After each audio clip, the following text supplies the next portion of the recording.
ఇదిగో ఈవిడే ఆ పెద్దమ్మ. పేరు జలగం రాధమ్మ. నల్గొండ జిల్లా ప్రజలకు బాపమ్మగా సుపరిచితురాలు. 100 వసంతాలు పూర్తి చేసుకున్న రాధమ్మ 19వ శతాబ్దంలో ఆధిపత్యానికి, అహంకారానికి, వెట్టిచాకిరీకి వ్యతిరేకంగా జరిగిన తెలంగాణ సాయుధ పోరాటంలో కీలక పాత్ర పోషించింది. ఈమె స్ఫూర్తే నియంత పోకడలను నిలువరించడానికి నాడు నల్గొండ జనాలకు అవసరమైన భావజాలాన్ని అందించింది. శృతిమించిన అన్యాయానికి ఎదురొడ్డి ఆయుధాలను ఎత్తించింది. ధిక్కార స్వరాలై ప్రజలతో నిలదీసేలా చేసింది. తెలంగాణలో నిజాం నిరంకుశ పాలన నుంచి విముక్తి పొందడానికి ప్రజలు భిన్న రూపాలలో ఉద్యమాలను లేవనెత్తారు. అలాంటి ఒకానొక క్రియాశీలక పోరాటంలో జలగం రాధమ్మ ప్రధాన భూమిక పోషించారు. నాడు జనగామ బేతవోలు రైతాంగ పోరాటంలో, ఆ తర్వాత 1944లో జరిగిన భువనగిరి ఆంధ్ర మహాసభలో కడివెండి భూస్వామి విసునూర్ రామచంద్రారెడ్డిని నిలదీసింది.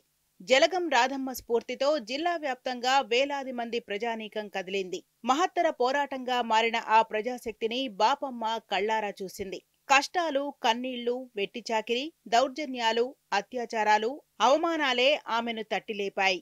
అందుకే నిజాం అరాచకులకు వ్యతిరేకంగా ఆయుధం పట్టుకుంది. ఆమె ఆలోచనలే స్థానికంగా పోరాటానికి పునాదులయ్యాయి.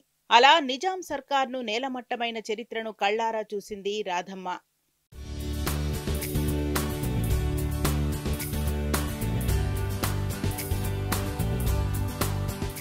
రజాకార్లపై పోరాటంలోనే కాదు, తెలంగాణ ఉద్యమంలోనూ రాధమ్మ పాల్గొన్నది.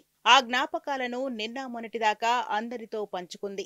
నాటి నిజాం నవాబు పాలనలో ఎదురైన చేదు గుర్తులను నెమరువేసుకుంటూ కేసీఆర్ నేతృత్వంలో ఉవ్వెత్తున లేచిన ప్రత్యేక రాష్ట్ర ఉద్యమ చరిత్రను నేటి తరానికి పాఠాలుగా చెప్పింది. స్వాతంత్రానికి ముందు మానుకోటకు వచ్చిన గాంధీ ప్రసంగాన్ని కళ్లారా చూసి చెవులారా విన్న రాధమ్మ నేటి కేసీఆర్ ప్రసంగాల వరకు మరెన్నో జ్ఞాపకాలు తనలో దాచుకుంది. 10 మందికి పంచింది. 10 ఏళ్ల కేసీఆర్ హయాంలో విశ్వవిఖ్యాతమైన బతుకమ్మ పండుగలో కూడా వాడాల్సిన పూల విషయంలో రాధమ్మ కొన్ని సూచనలు చేసింది.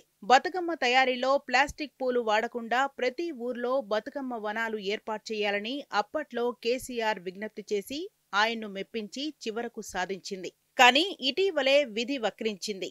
వయోభారం ఒకవైపు, అనారోగ్య సమస్యలు మరోవైపు రాధమ్మను వెంటాడాయి. ఇటీవల బాత్రూంలో జారిపడి తుంటి వెముక విరిగింది. కోదాడలోని తన నివాసంలోనే ఉంటూ చికిత్స పొందుతుంది. తుంటి ఎముక విరిగిన నాట్నుంచి రాధమ్మ మంచానికే పరిమితమైంది. దీంతో నాటి గుర్తులను ఆమె నోటి వెంట వినలేకపోతున్నామంటూ నేటి తరం వాపోతోంది. బాపమ్మ త్వరగా కోలుకోవాలని కోరుకుంటోంది. నాటి అనుభవాలు మరెన్నో తమతో పంచుకోవాలని నాటి ఉద్యమకారుల నుంచి నేటి యువత వరకు అభిలషిస్తుంది. Get well soon Jalagam Radhamma.